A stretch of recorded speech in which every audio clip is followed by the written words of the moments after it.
Gospodin s vama. 주님께서 여러분과 함께 Čitanje Svetog Evanđelja po Luki. 루카가 전한 거룩한 복음입니다.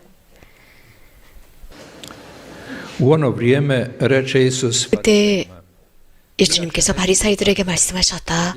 어떤 부자가 있었는데 그는 자주색 옷과 고운 아마포 옷을 입고 날마다 즐겁고 호화롭게 살았다. 그의 집 대문 앞에는 라자로라는 가난한 이가 종기투성이 몸으로 누워 있었다. 그는 부자의 식탁에서 떨어지는 것으로 배를 채우기를 간절히 바랐다. 그러나 개들까지 와서 그의 종기를 할곤 하였다. 그러다 그 가난한 이가 죽자 천사들이 그를 아브라함 곁으로 데려갔다. 부자도 죽어 묻혔다. 부자가 저승에서 고통을 받으며 눈을 드니 멀리 아브라함과 그의 곁에 있는 라자로가 보였다. 그래서 그가 소리를 질러 말하였다. 아브라함 할아버지, 저에게 자비를 베풀어 주십시오. 라자로를 보내시어 그 손가락 끝에 물을 찍어 제 혀를 식히게 해주십시오. 제가 이 불길 속에서 고초를 겪고 있습니다. 그러자 아브라함이 말하였다.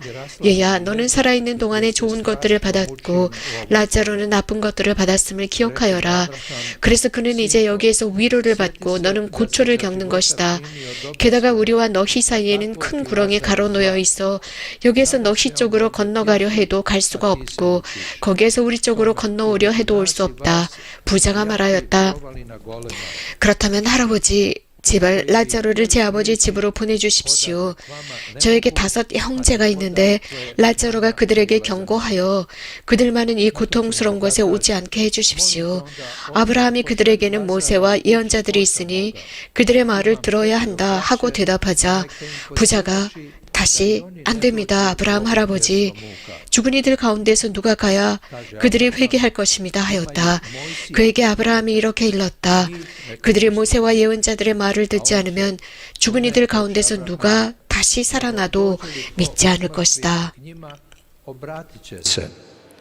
Reče mu, ako ne slušaju Mojsija i proroka, neće povjerovati sve da i od mrtvih tko uskrsne ustane.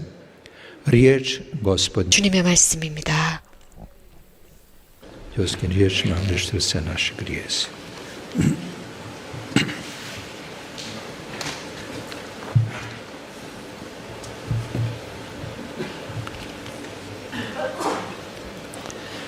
Draga braćo i sestre, Isusove riječi 사랑하는 형제자매 여러분, Evanđelja o bogataštvu 오늘 복음에 등장하는 예수님의 말씀은 부자와 가난한 사람, 그 가난한 사람이 부자의 대문 곁에 앉아있는 모습을 말씀해 주십니다. 그래서 그를 무심히 바라볼 수 없음을 보여주십니다. 매우 큰 가르침입니다. 그것은 지금이나 그때나 마찬가지입니다. 예수님께서 당대에 처음으로 이런 가난한 자에 관해서 언급하십니다. 부자와 가난한 자 서로 곁에 함께 동거하고 있습니다. 하지만 그들이 살고 있는 세상 자체가 너무나 달랐습니다. 즉, 그 계층이 달랐습니다. 동시에 동거하면서도 살고 있는 스케일이 달랐습니다. 부자, 그는 정말 고급진 옷을 입고 살았지만 라자로는 구걸하면서 종기투성이 상태로 그 대문 앞에서 식탁에서 떨어지는 빵 부스러기를 먹고 살았습니다. 그 부자는 건강했지만 라자로는 늘 병들어 있었습니다. 한 사람은 큰 저택에서 살았지만 또 한 사람은 노숙자입니다. 부자인 그는 지상의 천국에서 살고 있었지만 라자로 가난한 사람은 이 지상의 지옥에 살고 있다 볼 수 있습니다. 그들은 동거하고 있었지만 그들의 스케일, 삶의 스케일이 달랐지만 각자 곁에 동거하고 있습니다. 이러한 불합리한 세상, 불의한 세상, Spomenut ću samo jednog od njih. 정말 우리는 이러한 모습을 무심히 바라볼 수 없습니다. 그들 중 누군가는 분명 도움을 받아야 합니다. 지난 세기 18개국에서 알베르트 슈바이처라고 하는 재판관을 선택을 합니다.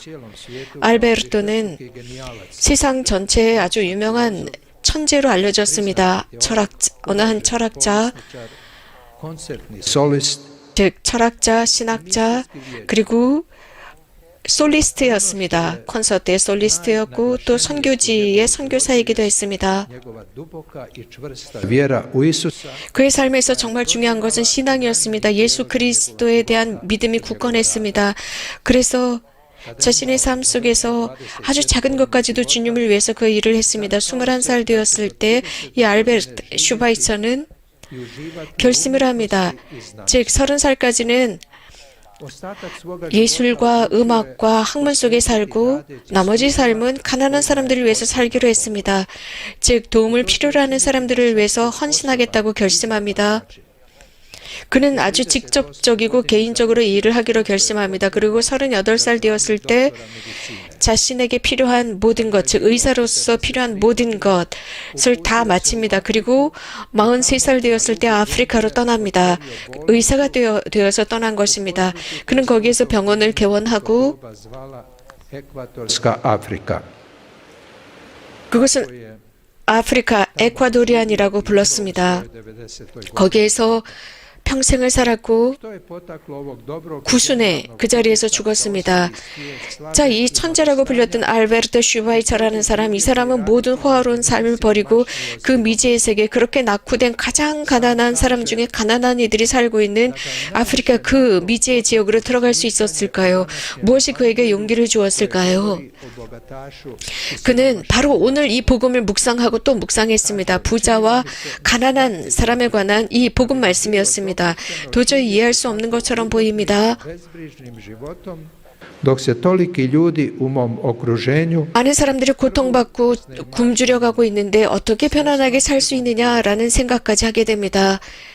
빈곤, 도저히 견딜 수 없는 빈곤에 시달리는 이들이 있는데 내가 어떻게 발벗고 잘 수 있느냐였습니다. 이러한 그의 숙고 사항은 바로 이 복음과 깊이 연결되어 있었습니다. 부자의 죄는 다름 아닌 그가 라자로를 대문 앞에서 치워라 라고 한 것이 아니었습니다. 심지어 그는 이런 명령도 하지 않았습니다. 혹은 그 라자로에게 해를 입히지도 않았습니다. 그에게 모욕을 주지도 않았습니다. 혹은 그를 꾸지람을 하거나 혹은 그를 볼 때마다 모욕적인 말을 하지도 않았습니다. 이 부자의 죄는 다름 아닌 의무를 소홀히 한 죄였습니다. 즉 자신의 대문 앞에 있는 그 라자로를 보지도 못했던 것입니다.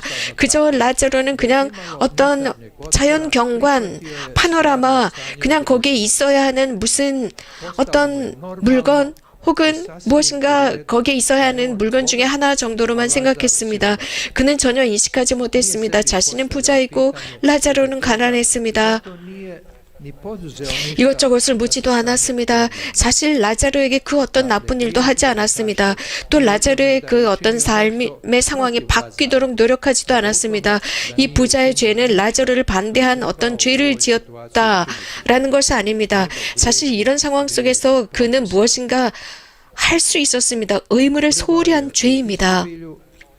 그는 곧 부자는 모든 것을 다 소유했지만 그의 무관심은 절대적이었습니다. 그 가난한 사람 정말 먹을 것이 없었습니다. 생존에 필요한 것조차 없었습니다. 인간의 존엄을 지킬 수 있는 작은 것조차 없었습니다.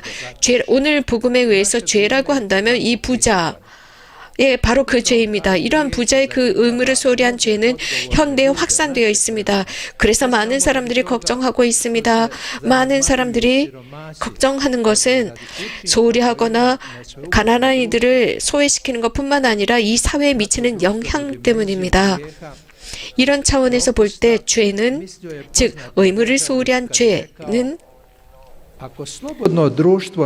유명한 정치가가 이런 말을 했습니다. 만약에 사회가 많은 빈곤한 자를 도와주지 못한다면 얼마 되지 않는 부자들도 구할 수가 없다라는 말을 했습니다. 그 뜻은 바로 보살핌입니다. 가난한 사람들을 보살피는 것, 그것은 보살피지 않으면 그들에게도 피해가 되지만 사회 전체가 파괴되고 사회의 도덕이 무너진다는 것입니다. 그렇기 때문에 예수님께서는 오늘 복음에서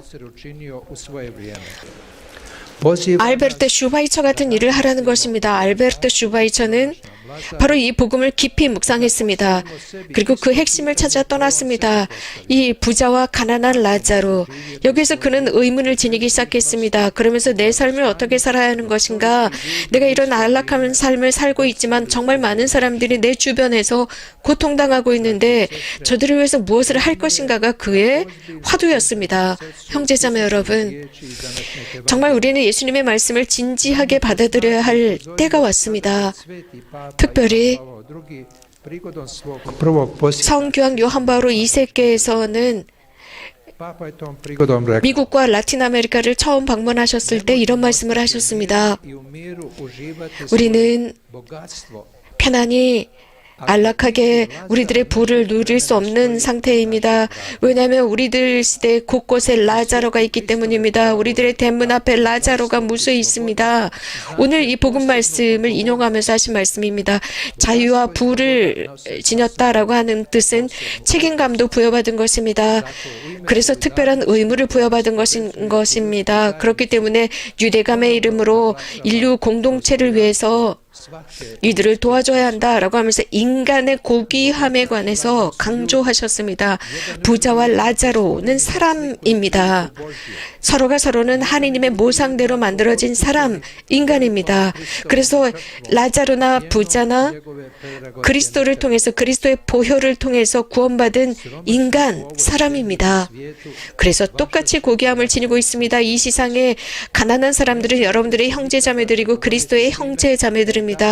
그렇기 때문에 그들에게 약간의 동전을 주거나 여러분들의 식탁에서 어느 정도의 음식을 나누는 것만으로 끝내지 마십시오. 여러분들이 지니고 있는 것, 그것은 어떤 여러분들에게 형식적인 것, 있는 것을 나누어 주는 것뿐만 아니라 그들을 진심으로 놔두고 함께 하십시오. 그들에게 유대감이 필요합니다. 유대감이라고 하는 것은 그저 형식적으로 얼마를 던져주고 끝나는 것이 아니라 실제적으로 그들을 도울 수 있어야 하고 함께 해야 합니다. 성교황께서는 어떤 자선단체 이런 것뿐만 아니라 우리들 각자도 자선을 할 수 있습니다. 그리스도께 속한 우리들 말입니다. 빈곤, 세상의 굶주림에 관해서 말씀하시면서 내가 무엇을 할 수 있을까 고민해보라 했습니다. 가장 심각한 실수는 아무것도 하지 않는 자세입니다. 나는 아무것도 그리 많은 것을 할 수 없어. 내가 무슨 필요가 있어? 라는 자세입니다.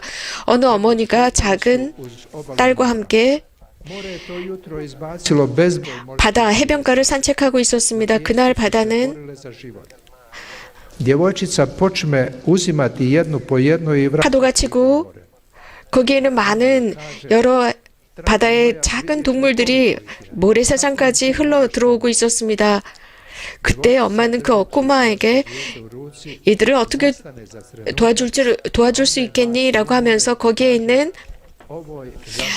그 바다 작은 동물을 집어들었습니다. 그러자 그 아이는 이렇게 말합니다. 제가 들어서 물에 던져주면 되지요? 라고 했습니다. 그렇습니다. 아주 작은 제스처입니다. 부자한 사람이 모든 가난한 사람을 다 구할 수는 없습니다. 그러나 자기 곁에 있는, 자기 대문 곁에 있는 그 가난한 사람은 도울 수가 있습니다. 구할 수 있습니다. 부자라고 하면서 모든 것을 닫아버리는 것입니다. 아무것도 보지 못하는 자세, 빈곤한 사람들, 이 빈곤에 짓눌리는 사람들, 우리들 곁에 굶주리는 그 사람들을 보지 못하고 문을 닫는 것입니다. 도움을 필요로 하는 이들 곁으로 가야 합니다. 그들 세상으로 가야 합니다. 그래야만 그들을 이해할 수가 있습니다. 그것은 어떤 의식주 해결을 해주는 것, 그것의 결핍뿐만 아니라 영적인 결핍도 도와줘야 합니다. 마지막으로 예수님께서는 우리에게